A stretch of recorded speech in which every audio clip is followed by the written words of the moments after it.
like to welcome everyone on behalf of Genome BC.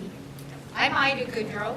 I'm chair of Genome BC's board of directors, and it's a great pleasure for me to welcome all of you to the 15th annual Genome BC Genomics Forum. I think there's still a few more people coming in, so we'll just wait to settle a bit more. Are there still a few more people out? Yeah.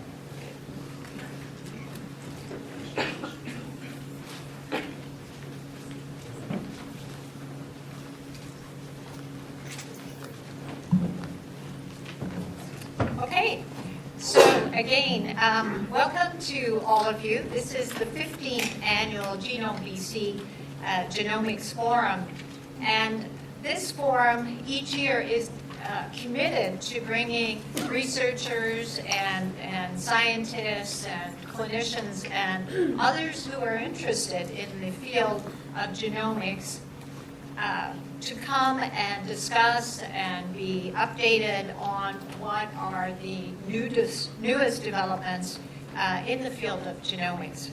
You can imagine 15 years ago at the first Genomics Forum, the discussion would have been focused hugely on the promise of genomics. And here we are today, 15 years later, and that promise has taken shape and is now bringing practical benefits to people in our communities. And we still see the huge promise of what can come as new discoveries are brought to light. So today is an opportunity to receive an update from people who are working in the field. The theme today is CRISPR and SynBio, the genome engineering revolution. We have a number of people here today who are researchers and clinicians, people who are working in the field, and we hope that you will find this an opportunity to forge new partnerships, to forge relationships, to share information, because that is certainly one of the hopes of Genome BC in hosting these annual events. Today's discussion is very much about new ideas and new concepts, not without controversy, which we'll have a chance to discuss as well, but hugely filled with promise and potential. We have a lineup of very interesting, forward-thinking speakers who are certain, I think, to engage all of us across a range of topics, from human health to sunflowers. We also, as I mentioned, hope that this is an opportunity to bring people together in a way that will help position BC as a leader in this field going forward. We have staked our claim as a leader already in the last 15 years in terms of research, discoveries, and application. We want to continue to be leaders, and obviously as new discoveries come forward, new challenges, we will find a way to continue to make our mark. Our new researchers are also here to share their work today, and these are the people that will bring us the future leadership that we need. Their posters are outside, and we hope that you'll take a moment during the course of today to engage and chat with these young researchers. These are the investigators who are going to shape our world going forward. So before we begin the actual program, I would like to thank a few people. As you know, these events don't just happen. So I'd like to particularly thank the Student Biotech Network for once again organizing the poster. And I think you'll agree that this year's work is setting the bar ever higher due to the quality and the excellence of the themes that you will see outside. As well, I'd like to thank the individuals who agreed to judge the posters. So thank you very much for participating in that. And then always to Genome BC's communications team our Chief Scientific Officer, and her team for organizing the event today. And especially, I'd like to thank all of you for coming out and contributing and participating in this informative day. One last housekeeping item. You will have evaluations, and we hope you will complete them at the end of the day.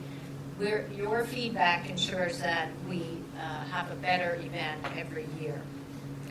I'll now turn the program over to Genome BC's Chief Scientific Officer and Vice President of Sectors, Dr. Catalina Lopez-Correa. Catalina has an extensive background in genomics and plays a key role on the international stage in advancing genomics. And for those of you who know her, you'll know that her enthusiasm fills the room very quickly. So Catalina, I'll invite you to come up and continue to inspire us. Thanks to all of you for coming out.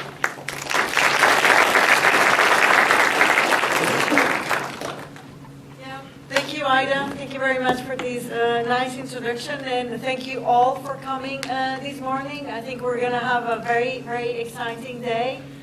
As many of you know, we're trying to do with the Genomic Forum basically to concentrate on specific themes. And for this year, the theme, of course, is genomic engineering. Just to see what the potential is, what are we doing today, but also to dream, what can we do in the future with this technology. So, as Ida said, we're very excited to have a series of top-notch speakers today that will be talking about the work. They'll be also helping us dream of the future, and we will end up with the challenges that we have, either from the ethical, legal perspectives to embrace these new technologies. So it's, the beauty of subjects like this one is that they really reflect very well our core business at Genome BC and our strategy, which is focusing on cross-cutting sectors. As you know, we are maybe one of the few agencies, funding agencies in the world, together with the enterprise, that's covering not just human health, but all sectors. So having the possibility to address have days like we have today, with panels initially in health, and then agri-food, natural resources, and social science, is really reflecting very well our strategy, our core business, which is just trying to learn from each other. What are we doing in health? What can we learn in agri-food from the things we're doing in the other sectors? So that's a lot of the discussion we're going to have today. In terms of updates for Genome BC, many of you know about the new programs we have. I guess all of you, or many of you, most of you will know the programs that Genome Canada has, the LSAR large-scale competitions. We're now in the middle of the competition for human health. So projects are being now, pre-applications were submitted. We are waiting for results on the teams that will be invited to submit a full application. Many of you, some of you have been involved and know how hard work is to submit one of those LSARs.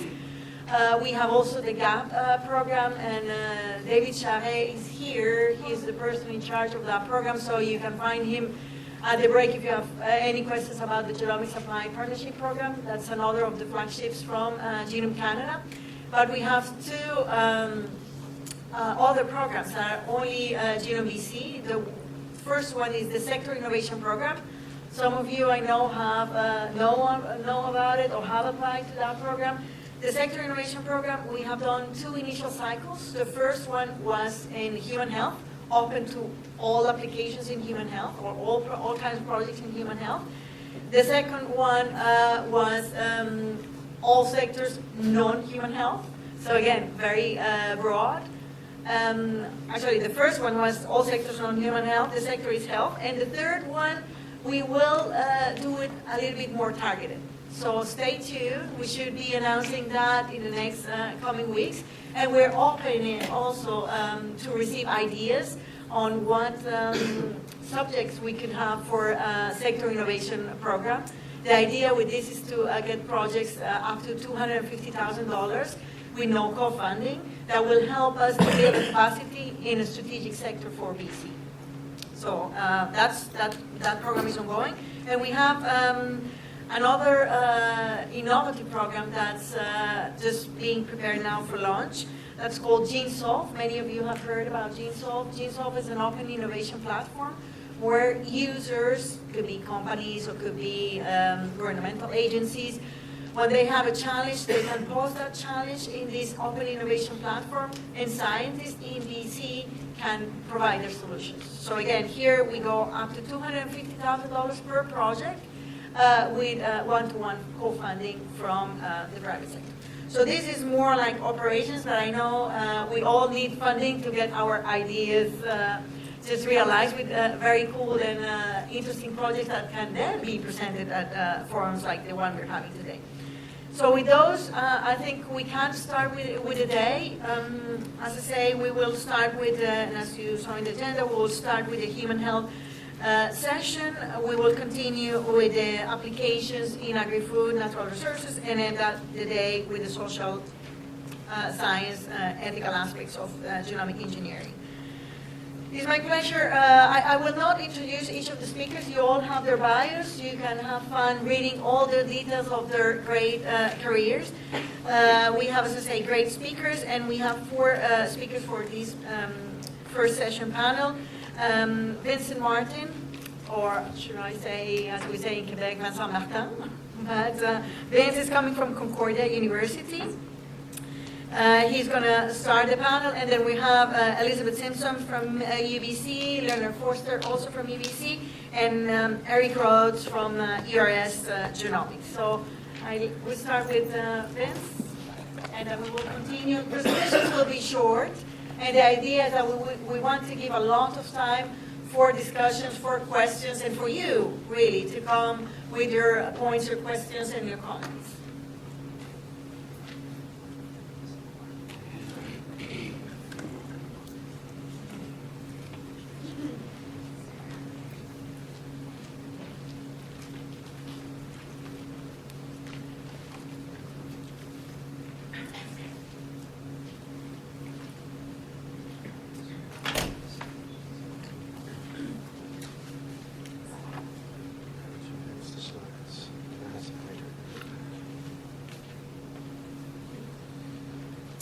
Okay, so I have the pleasure of starting off this one-day forum.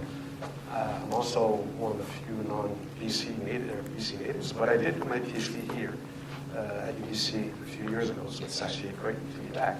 I don't recognize the campus. I almost got lost walking around. It's half the building. Looking at the list of speakers also, I see that I'm one of the few, if not the only speaker speaking directly to synthetic biology. All the talks seems to be more CRISPR oriented. So I thought I would start off with a definition, and this is a thing that really bothers me in the field of synthetic biology, which is where I do my research. Just almost every meeting or every speaker starts off with, if you put 6 people in a room and you ask 6 people what the definition is, you're going to end up with 7 definitions. I'm here to tell you that that's not true. Some of us that work in this field have a very clear, very defined idea of what synthetic biology is. And bringing up the topic that way seems to blur things up. So what I believe is really the recognized definition for synthetic biology is something pretty simple. Let's see if I can find the pointer on here. Shows it. Here we go. So the redesign, and the design aspect is really important. I'll speak to that in a minute. And the building aspect is also very important. Of complex, non-natural system exhibiting specified behaviors using biological media. So all of these terms are really important. And this is really what distinguishes it from simple genetic engineering. You're basically building something with biology with an intent to do something. And I hope that it's going to come out in the way you were hoping or expecting it to come out. So, oops, there's a little bit of the top missing. If you actually look at the history of synthetic biology, it's really a field that was initiated by engineers. It's really an engineering discipline. And very often you hear the term applying engineering principles to biology. That's really what it's all about. So I just highlighted two important points here that really make synthetic biology to me unique. So one of them is design and redesign. So you hear a lot of terms like simulation and modeling and design. If you followed the literature a little bit on the latest that came out with the synthetic yeast chromosomes, they actually have to build an entire software to help them design a new chromosome. Okay, so you're designing something with a purpose, with an intent that you hope is going to come out with whatever function you want. So these are very important. And building, and again, if you look at these terms, these are very much engineering terms, building and designing. And designing, you use software to do this. Building is the same thing. Engineers like to use terms like automation and standardization. If you're building a computer, you're just taking parts off the shelf. You know what they're going to do with their standardized parts. You know how they're going to behave every time. And automation, you want to do this over and over and over again.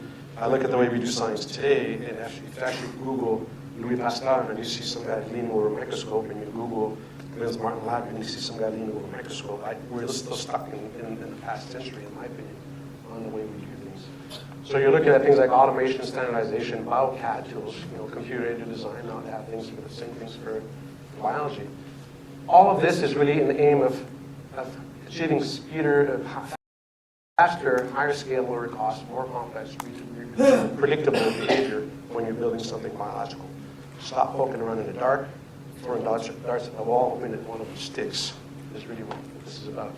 If you look at synthetic biology, to me, it's a natural progression from where I did my PhD, which was somewhere here, finding one or two genes and what they do.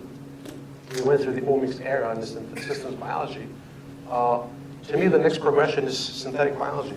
Find the genes, sequence the genomes, figure out what they do, and then the last thing to do is actually to see if you can build and modify and engineer these things to serve a certain purpose, whatever purpose it is that you have in mind. So that on top says, read the genome. So this is really where we were at the beginnings of the genomics era. Can you read a genome? This is what this picture means to represent. This entire meeting is going to be talked about CRISPR and editing a genome. And Joel Bader has a set of slides that I thought I would kind of replicate here, but I decided not to. But what it really has is a book, and then you take that book and you change one letter in the book, that would be editing a genome. But if you write an entire new paragraph, that would actually be writing a genome. So really, where I feel this area is going is building very, very large, complex biological systems out of DNA. I mean, it's at our doorstep, and people are doing this already. I'll give you examples. But if you go to companies like Twist, and I don't mean to do a sales pitch for them, but they have an ad on their website that says, buy 10 megabase pairs of DNA and get your next 10 free. This is kind of, I wouldn't say getting ridiculous, but you can build a couple of E. coli out of that. So it's definitely there. It's at our doorstep. When I look at the relationship between reading a genome, editing a genome, and writing a genome, I really see this relationship where you start with your physical DNA. We're all familiar with reading a genome. What does it say? We spend a lot of time on computers asking the question, what does the sequence mean? Now we're in the era of editing the genome, so can you change the meaning of what you're seeing? Synthetic biology really talks about what do you want to say? Do you want to write something completely new out of DNA? This is really the space that we're talking about. So the history of genome synthesis is actually not that old, but there are examples, and I'll show you a few. Started off in 2002. There's a group that actually synthesized, and when I say synthesized, you started with nucleic acids, so synthesized. They actually synthesized the poliovirus, which was only 7.4 kb. In 2003, another synthetic genomes of bacteriophages that was assembled, so that's a few years back. And it moved on to the Craig Venter's infamous synthetic human life, the mycoplasma, that was published in 2010. And then they followed that up with a minimal genome, which this paper got a lot of press, but I actually think that this one is actually a lot more interesting. We learn a lot more about biology when you do these kinds of experiments. Followed by, in the middle somewhere, the synthesis of a brand new design of eukaryotic chromosome. And again, if you follow the literature, it came out just a few months ago in Science, a group led by Jeff Bulke and George Church are in the process of resynthesizing an entire yeast genome, all 16 chromosomes. And in the Science issue that came out, they actually published 5 of the chromosomes. And what they actually set out to do is not simply, so if you actually look at the first example by Craig Venter, it was a technological feat. He basically resynthesized the genome, put some watermarks and a few differences in there, but that was basically it. What this group is doing, which is the next step, is redesigning the genome, the chromosomes, for a specific purpose. And some of the things that they did is remove all transposons and repetitive elements. They also removed all introns. Recode the UAG stop codon, move transfer RNAs to a neochromosome, and adding other features to help, as they're building this thing, to help identify whether or not it's built properly, and they actually use pre-log systems so they can actually scramble their genomes as they're doing this. And if you read the series of papers, they discovered all sorts of really interesting things. One of them is you can really change the sequence of a chromosome, but at the end it seems to fold, and the 3D dimension still behaves like the wild-type chromosome, so, which is not some behavior we would have expected. So there's something to be learned out of this. Now, if we think that this is a scientific interest that's strictly in the lab, I have to tell you that just in this past year, 2 companies, and there's more, but these 2 are really impressive, raised over $200 million in VC funding in 2016 to do this. And these are truly synthetic biology companies. Actually, Zymergen probably sells itself more as an AI company, where they use a lot of computation and automation to do build, test, learn cycles around this. And of course, Ginkgo, which is called themselves the organism company, also got funded. They're building all sorts of facilities in Boston. So I want to spend a little bit of time, and I put up this slide because Catalina loves it, to talk about the landscape of synthetic biology in Canada. It doesn't quite look like that. I did not try to update the slides. There are a few of us in Canada doing this. But this is really to represent the fact that we're heavily underrepresented in Canada when it comes to synthetic biology. So there's a website called the SynBio Project, which basically keeps up to date who works in this space. And what we're looking at here is U's universities, G's governments, and R is companies. Or C's companies and R is governments, I'm not sure. But if you actually do the inventory here, in the US, it's over 300 different government agencies, private companies, universities, PIs that actually self-identify as synthetic biologists. In Canada, if you do the same exercise, we're 8 right now. And we're really at the margins of synthetic biology. The picture is the same in Europe, and in Asia, it's just exploding through the BGI. So the Genomic Institute, they were heavily involved in synthesizing the eukaryotic genomes. So I'm going to speed up a little bit because I saw the sign come up. I have to do a little pitch for my institution. So at Concordia, we opened a Center for Synthetic Biology. You can go take a look on the web. But one of the most important things is we're actually putting together something called the Genome Foundry, which was founded by the CFI for $2.5 million. And really what a Genome Foundry is a robotics and automation systems to build genomes is really what it is. So it's going to come online this summer. And if you're interested in getting more information, we're actually looking to partner. We're looking for programs and projects to get on the foundry. So if you have interest, let us know. This is a health application, so I thought I would talk about health applications. There's many of them. Some of them have been done already, so I was involved in a couple of projects. I'll talk about that in a second on making drugs and therapeutics.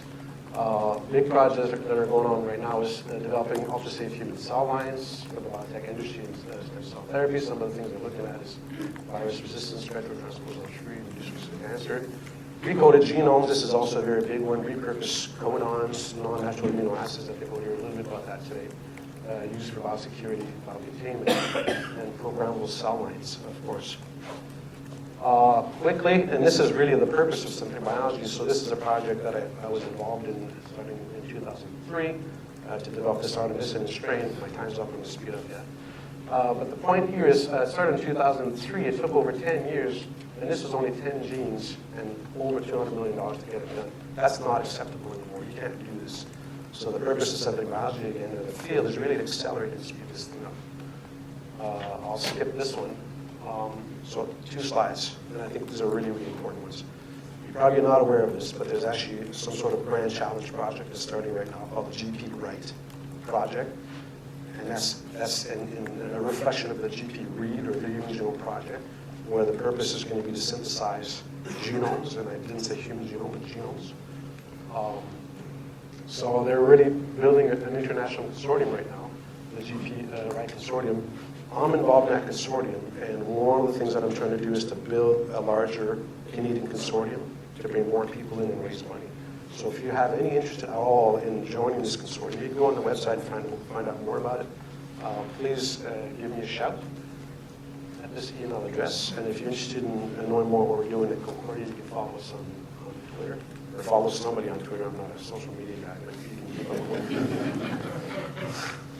I have somebody else tweeting for me, so I'll take any questions. Or do we wait for questions at the end? At the end. No questions. Thank you.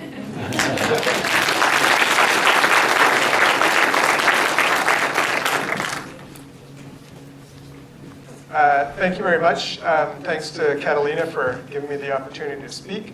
I'm not going to thank her for putting me after Beth and having to follow that eloquence, but I'll give it a try. And I'm going to be speaking about even more further into the future. My lab doesn't currently use genome editing technologies, but we're working on some things that eventually could lead to the application of those technologies towards human health. So I'll talk a little bit about that. But we are in a genomics forum, so I feel comfortable talking about some of the other aspects of genomics, namely proteomics. And one thing that my lab has been interested in is the adaptive immune system, and using proteomics to try and explore the process of antigen presentation. So just a very quick reminder, there's two main pathways, I guess, to our immune response, or adaptive immune response, that is.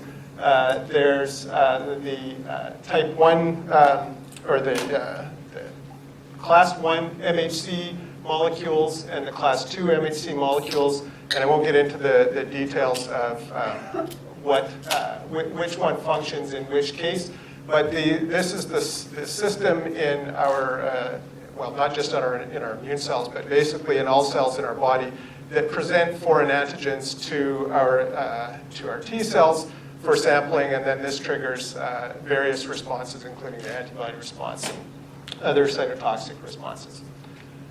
And one of the things that makes this, one of the things that makes it so fascinating, but also makes it a very hard system to study, is that the MHC loci on chromosome 6 are by far the most diverse regions of our genome. And this is going to have implications if we get to the point of trying to apply CRISPR in this region, because it may mean that you need to create an individualized CRISPR for every person that you want to treat. But in any case, this table just highlights some of the level of diversity, known diversity in these genes. There's several different subtypes of the genes. There's the class 1 and the class 2. And you can see there's thousands of known alleles in some of those cases. And it said that no individual, other than identical twins, in the world would have the same haplotype in the MHC region, just because of the level of diversity. And this level of diversity has many interesting repercussions, but also is probably what has allowed us to survive pandemic disease in our past. So my lab, I'm not going to go into the details here, but what my lab has been trying to do is to figure out which antigens each of those different MHC alleles can present. Because what is seen at the level of clinicians, but not often recognized by the public, is that the vaccines that we get, not all of us will respond to them, even though they seem to provide protection. In some cases, as few as 20 or 30% of us might respond to a vaccine. Typically, the good vaccines are 70 to 80% response rate, but there's still a large fraction of us who can't respond to vaccines. And it basically comes down to us, those individuals that don't respond, not being able to present those antigens on their MHC alleles. So my lab uses proteomics to try and identify what some of those the rules are that govern individual MHC molecules and the antigens that they present. So how does this relate to CRISPR and the future of genome editing in human health? Well, we have mostly been using this technology towards development of vaccines. But another angle on it that I think is a perfect application. So vaccines prevent infectious disease, but CRISPR could, instead of preventing or curing a disease after it's already happened, we could be thinking about CRISPR in terms of being able to cure other kinds, not cure, but prevent other kinds of diseases, not just infectious diseases, but basically a vaccine against an autoimmune disease, for example, diabetes, something like that, or multiple sclerosis. And one of the routes to that is preventing the thing in our bodies that triggers that autoimmune response. And the autoimmunity obviously is extremely complex, but where we see this technology going, where we're able to identify antigens that are recognized and presented by specific MHC alleles, is in the case of autoimmunity, where your body is mounting an immune response against something that is endogenous to your body, to your genome. And if those antigens can be identified and possibly modified through CRISPR to prevent the autoimmune response, you're effectively going to be able to vaccinate people against autoimmune disease. And so one way we're trying to get at that is looking at families that have known disease profiles. So this is a consanguineous set of B cell lines from a family that has a history of type 1 diabetes, and they have, so type 1 diabetes is the autoimmune form of diabetes, and they had donated B cells or blood from which were created B cell lines, and we're looking in these cells at the antigens that each of the individuals present. So shown here are the haplotypes for the MHCs, and it's not so important the level of detail here, but this is just a little bit of what the data looks like. So this is a region from a protein that the different members of this family, their cells, are presenting. So you can see the different members are listed across the top here. The heat map here shows where a given individual presents a given peptide or a given epitope on a particular MHC allele. And you can see that a group of this family presents this one very nicely, another group presents that one very nicely. And this is not getting at the future cure for diabetes right here, but this is just an example of what the data looks like and how we're going about trying to identify what the differences are in the antigens that these individualized cells can present. And then at the level of the lab bench, genome editing and genome engineering is going to have an impact. One of the ways that we validate this kind of experiment, and this is in this case we use shRNA, but hopefully we'll be able to use CRISPR in the future, where we can knock down an individual MHC allele and check that it's actually that allele that's responsible for presenting the individual antigen that we're interested in.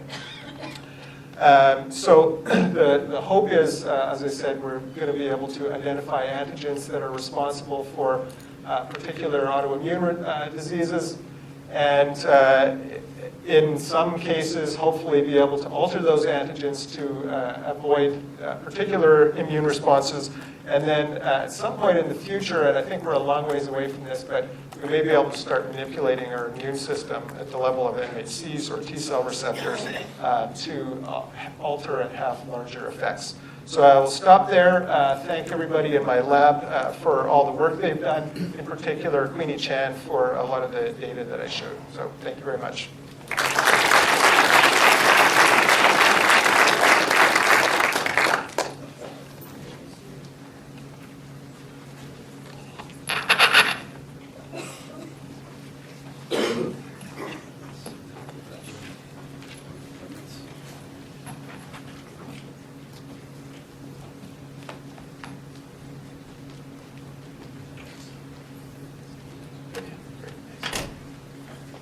All right, that's working.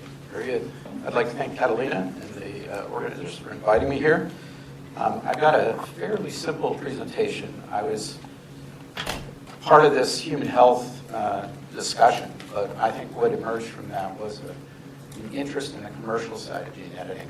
So what I'm going to show you is not necessarily focused on CRISPR, but actually gene editing in a broader sense, and from what a lot of people like to call the dark side of business. So in a brief history of genome editing, it's actually been around for quite some time, but until CRISPR, it really hasn't been as accessible as it is now.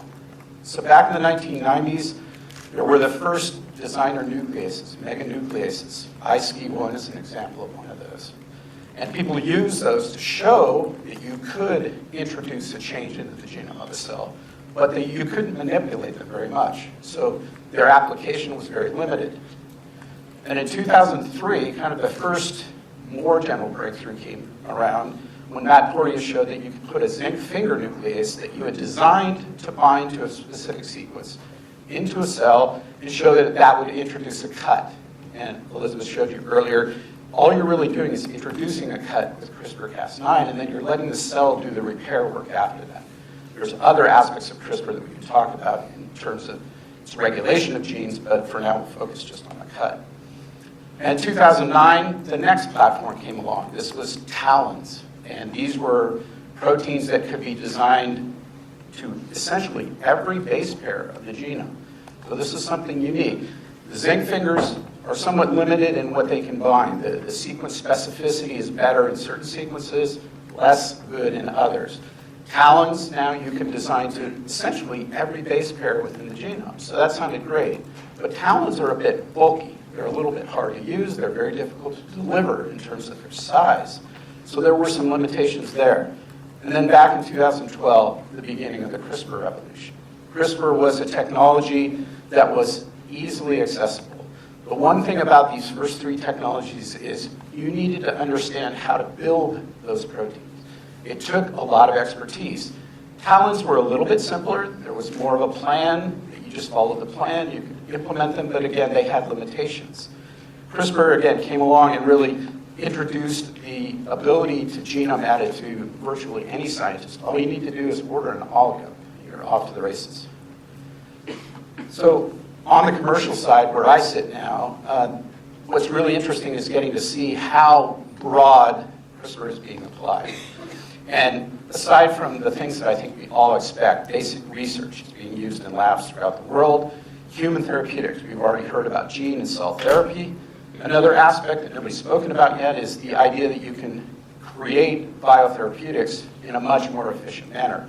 It's kind of getting at the synthetic biology outside, but it's using, for example, a CHO cell to make monoclonal antibodies that are much more efficient. Animal health. We've already seen examples, for example, of, well, I would say historically animal health is often based on using human drugs that also function in animal models, converting that. Now we can take the animals themselves, we can adapt them to see how the drugs work, and so we're seeing an increase in the pace of development of animal-based health models as well. Disease-resistant pigs, for example. And then this ports over into the agricultural space where we're seeing drought-resistant plants. We're seeing pest-resistant plants. We're seeing modification of microbes that are put into the ground to assist in the growth of the plants. So it's really expanded the scope of agriculture. It's not just about corn that grows, an extra foot higher. Industrial biotechnology is another area where actually the application of CRISPR is probably the most forward in terms of a commercial sense. So we at ERS have done deals with a number of companies that are using microbes to manufacture APIs that go into drugs, or they're making other industrial products, biofuels, things like that. So this industrial application has really taken off. And this is an area where I think we've always had the ability to manipulate these genomes.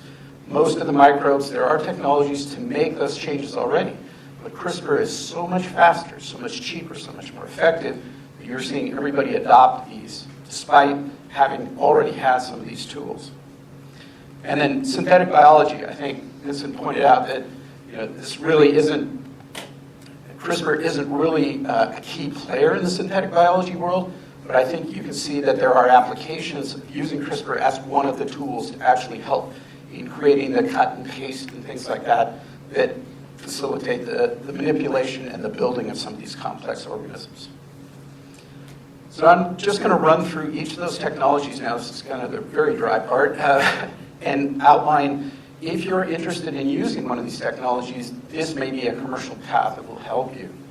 So in meganucleases, it always boils down to basically intellectual property, who controls the patent rights to these things, who do you go to for certain applications. So in meganucleases, the primary IP is owned by a group called Precision Biosciences in North Carolina in the US. For licensing, you get therapeutic licenses, actually collaborations with them. If you want to use that technology as a tool, it's not publicly available. They're too difficult to engineer. Precision is really good at it, but you have to work with them. And they're focused on the human therapeutic applications right now. And they do have some applications they've been developing in agriculture to really get the technology up to the point where it is. Zinc finger nucleases, this intellectual property is owned by Sangamo Therapeutics out of California. For licensing, again, you go to Sangamo for therapeutic applications. Tools, however, are available and have been available for a number of years now from Millipore Sigma. They have an exclusive right, so that's the only place you can get them right now, but that is an off-the-shelf type of reagent that you can order. Other applications of this, agriculture is being exploited by Dow AgroSciences, which is now part of DuPont Pioneer. Talons, the intellectual property here is actually owned by a group, I bet nobody here knew this, but some of you might, Two Blades Foundation. I don't think anybody had heard about them before. It's a small agricultural-focused nonprofit group in Illinois. For licensing, however, they've put an exclusive license into the company called Selectus out of Paris, France. And that is a technology that is already being used now in the clinic. So there is a clinical application of this. There's, again, a picture of a young girl who otherwise would probably be dead now, alive, well, happy, living with her family. Tools for these are also available. These are available from Thermo Fisher. They are exclusive right now to Thermo Fisher, so that's the only place you can get them. Although, again, using this algorithm that's known, you can build these yourself. Other applications, there's a company in Minnesota called Calix that has a license from Thermo, I believe it is, to use these in agriculture. CRISPR, okay, this one's a little more complicated, those that are interested. There are two primary patent suites around CRISPR. You've probably heard about this. The first is the UC, often called the UC Berkeley patents. These derive from the work of Emmanuel Charpentier and Jennifer Doudna. The second set is from the Broad Institute at MIT Harvard. This is the Feng Zhang IP. And there is, you probably read in the news, there's a lot of complications going on with regard to how individual countries are looking at this IP. There's a big patent battle going on in the US. There's an interference going on right now. In Europe, the Berkeley group just got a very broad patent granted. The Broad has certain smaller patents in a variety of different countries. All of these things are being opposed in a variety of ways, so I can't tell you how it's going to play out, unfortunately, but happy to discuss with anybody. As far as the ownership here, on the Broad side, the licensing of that technology has been centralized at the Broad Institute, even though it is actually jointly owned by Broad, MIT, and Harvard. Harvard has separate patents, too, that you kind of have to be careful you're talking to the right people about the right patents. For therapeutics, the rights here have gone to Editas Medicine in Boston. And for tools, those licenses are broadly available for anybody from the Broad Institute, and they've done quite a few of those. This is the last slide I have, and just to kind of show you, on the Berkeley side, it's a really complicated story. The inventors are on the left side, the patent owners in the middle, and what I think is more important if you're really interested in commercial applications, the companies that you deal with are on the right. And because of this split ownership, there are multiple companies that all have the same rights. So I work at ERS Genomics. We have exactly the same rights that Caribou Biosciences has. And then there are two human-based therapeutic companies, CRISPR Therapeutics and Intellia Therapeutics. They have essentially the same rights as well. So that's the focus for the commercial applications of those. And with that, I'll say thank you.